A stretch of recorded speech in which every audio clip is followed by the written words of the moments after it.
Welcome back to my channel which is Teacher Cool. यहाँ पे हम कर रहे हैं एग्ज़ाम नोट्स, मतलब बहुत कम पढ़िए और बहुत अच्छे नंबर लेके पास होइए। अपनी इन्फॉर्मेशन को, अपनी नॉलेज को इस हिसाब से बढ़ाइए कि study smartly not hardly, right.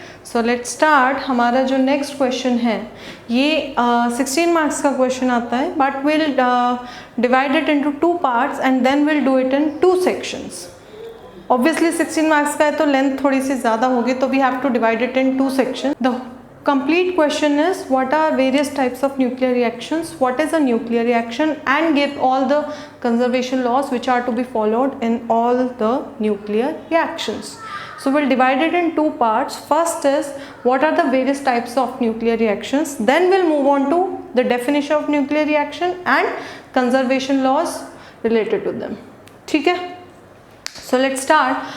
पहला part is types of nuclear reactions. So we'll do the classification based on the nature of projectile and emitted particle, कि वो कैसे मूव कर रहे हैं, कौन इंसिडेंट होगा, कैसे वो emit होगा या scatter होगा, and also the classification will also be based on the energies of all these particles, target nucleus, product nucleus and incident particle and the scattered particle या इजेक्टेड पार्टिकल्स। ठीक है, तो पहली जो क्लासिफिकेशन के बाद जो पहली कैटेगरी आती है, it comes with the name of elastic scattering. जैसे कि हम क्लासिकल फिजिक्स में करते आए हैं कि इलास्टिक कोलिजन हम करते आए थे, परफेक्टली इलास्टिक कोलिजन यहीं पे होगी, so that there is no exchange of energies. 2 molecules, 2 ions, 2 particles आपस में टकराएंगे and they will just scatter each other without exchanging any energy, any sort of energy with each other.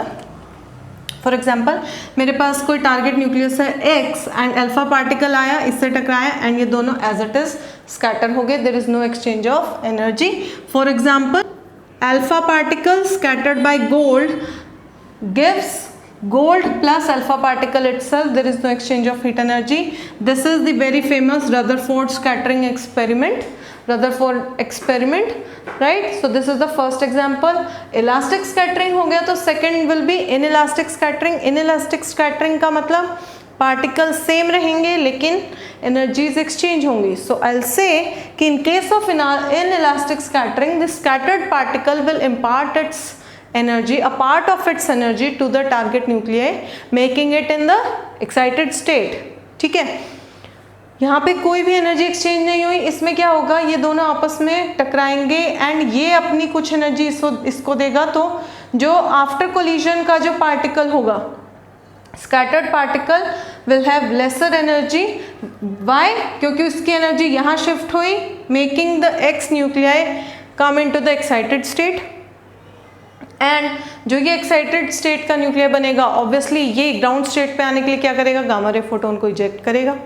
एक तरह से 2 reaction हुई, चेन रिएक्शन होगी कि पहले में सिर्फ स्कैटरिंग के कारण एक्साइटेड स्टेट हुई and then it comes back to its ground state releasing gamma ray photons. So for example, proton colliding with lithium nuclei will make lithium into the excited state with proton with lesser energy. This lithium will then come back to its ground state releasing a gamma ray photon. So this is my second type of nuclear reaction. Third is nuclear disintegration. Nuclear disintegration means जो incident particle है वो मेरे target के अंदर ही absorb हो जाएगा and एक नया particle जो है वो eject होगा, right? So we say the incident particle is absorbed and a different particle is ejected. Product nuclei also differs from target nuclei. Why? क्योंकि target nuclei ने जिसको absorb करा है, अगर वो different particle को eject करेगा तो changes तो उसके अंदर भी आएंगे।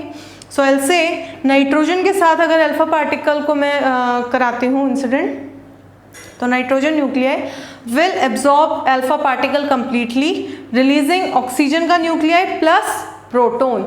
मतलब ये भी डिफरेंट है एंड ये वाला पार्टिकल एब्जॉर्ब हुआ था while proton is ejected out. ठीक है, so this type of reaction is known as nuclear disintegration.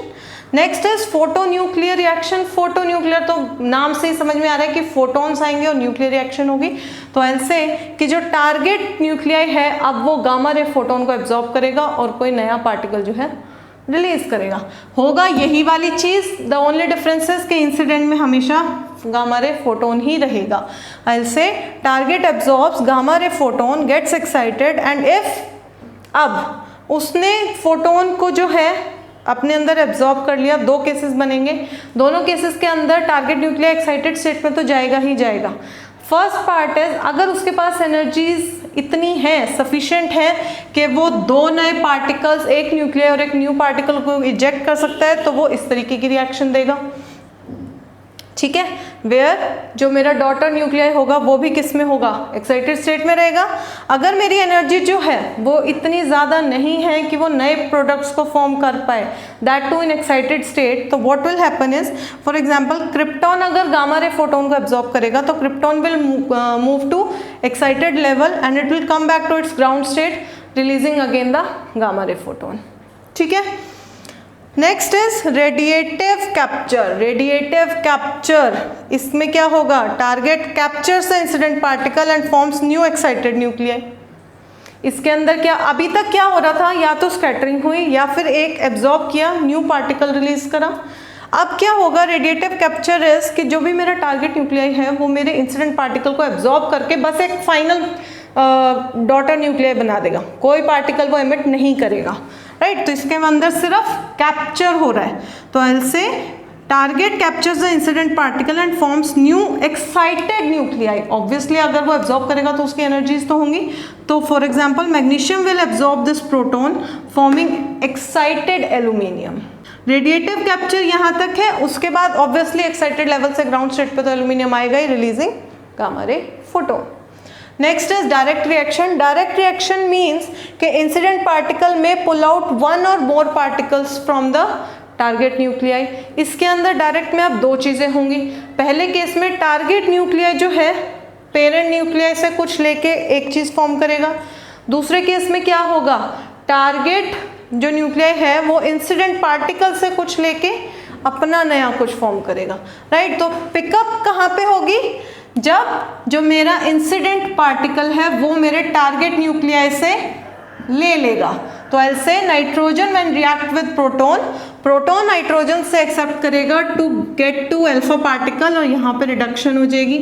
Similarly striping में क्या होगा, जब टारगेट न्यूक्लियाई मेरे इंसिडेंट पार्टिकल को स्ट्रिप कर देगा, मतलब इससे ले लेगा, तो alpha will reduce to proton while nitrogen gets to oxygen nuclei, ठीक है।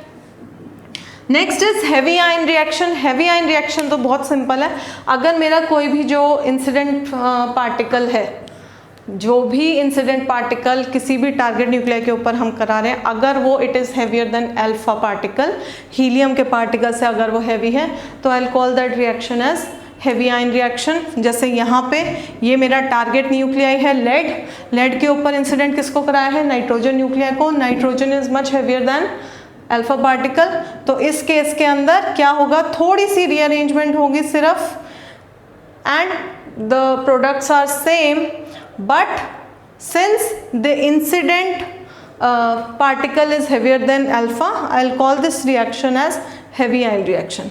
The last one is spallation reaction. इसके अंदर क्या होता है, लाइट प्रोजेक्टाइल्स, जो बिफोर कोलिजन वाले जो भी पार्टिकल्स रहेंगे, न्यूक्लियर रहेंगे, वो लाइट रहेंगे, लेकिन एंड में कुछ हैवी निकल के आएगा।